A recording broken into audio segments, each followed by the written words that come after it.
Extraordinaire. Bonsoir Estelle. Vu, hein. Bonsoir, impressionnant. Et comme vous le dites, même Michael Jackson serait bluffé. Qui est ce jeune homme? On voit ses regards autour de lui fascinés. Effectivement, il danse extrêmement bien. Alors, il s'appelle Salif Gay. Son nom d'artiste, c'est Salif La Source. Alors, ce jeune Français de 22 ans est devenu la coqueluche des réseaux sociaux et bien sûr des médias. Il est passé en quelques jours de 9000 abonnés sur Instagram à 1 million. Oui, aujourd'hui, il a passé la barre des 1 million d'abonnés. Alors, une renommée soudaine qu'il doit à son talent. Hein, on l'a vu danser, c'est quand même assez incroyable.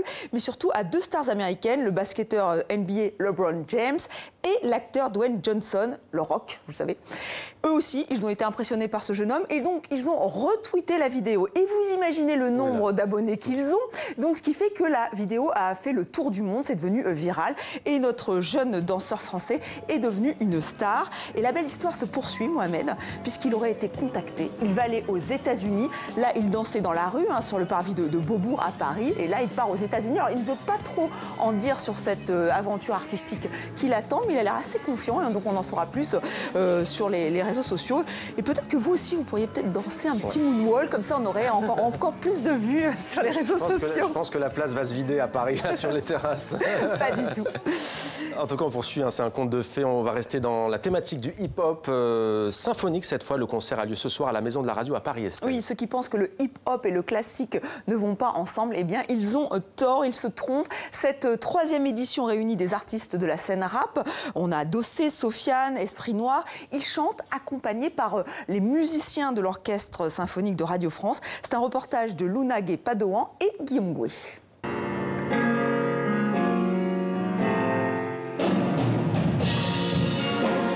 Dernière répétition pour l'Orchestre philharmonique de Radio France. Les 70 musiciens se préparent à interpréter un répertoire un peu particulier. Une fois le public installé, ils accompagneront le rappeur Esprit Noir. Une rencontre entre deux genres qu'a priori tout oppose. J'ai pas fait ces morceaux pour un philharmonique, parce que j'ai pas les moyens d'avoir un philharmonique sur scène avec moi, mais en tout cas c'était dans une démarche très musicale. Et du coup, avec cet événement, voilà, c'est un match en fait. On défie même les lois de la gravité. Mon cœur est enflé sur les Canadaires. Ils ont violé mon peuple jusqu'à Pointe-à-Pitre. Derrière cette idée originale, Issam Krimi, le directeur artistique de l'événement. Avec le chef d'orchestre et son groupe The Ice Cream, il retravaille les morceaux, mais pas question de les dénaturer. Avec l'orchestre, on est quand même sur des artistes interprètes qui sont liés à la partition.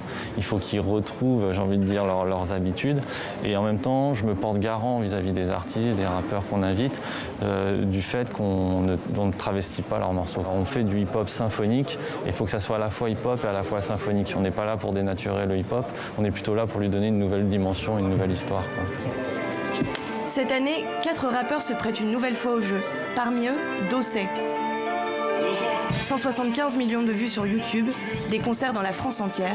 Pourtant, il reste émerveillé. Ça fait kiffer. Ouais, c'est vraiment un sourire de kiff en fait, parce que t'es en train de faire le truc et tu te rends compte, putain merde, c'est lourd ce qu'ils font. Ouais. Petite nouveauté cette année, le chant-signe. Letty sera sur scène avec les rappeurs pour traduire leurs chansons en langue des signes.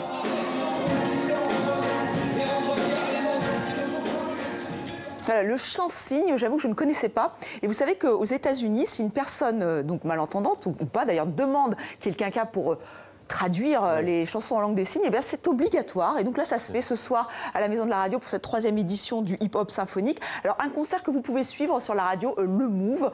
Voilà, si vous aimez le hip-hop, et vraiment ça se marie très très bien. La chronique culture se poursuit avec Estelle. Alors Estelle, c'est lui qui a inspiré la musique électro. Pierre-Henry est mort il y a déjà un an. Hein. Plus d'un an, hein. Sa maison des sons ne lui survivra pas. Elle va être détruite malgré la pétition qui a été lancée.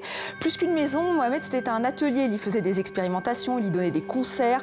Une grande partie des instruments et des œuvres du musicien vont rester dans le 12e arrondissement de Paris, dans un local qui sera ouvert au public. Quant aux 14 000 boîtes de bandes magnétiques, on les voit ici, elles vont être numérisées à la BNF, la Bibliothèque nationale de France. Et la veuve de Pierre-Henry rend les clés, donc aujourd'hui, mais en musique, avec un concert organisé ce soir à la Gaîté Lyrique à Paris. 5 œuvres extraites d'un marathon musical que le compositeur français avait donné il y a 50 ans. C'était dans le même lieu, la Gaîté Lyrique qui ne s'appelait pas comme ça à l'époque. Et lui, et donc voilà, c'est une espèce de d'hommage, c'est pas une espèce, c'est un hommage qui est rendu ce soir à la Gaîté Lyrique. Maintenant, il va falloir faire votre choix entre ce pionnier de la musique électronique et le hip-hop version symphonique.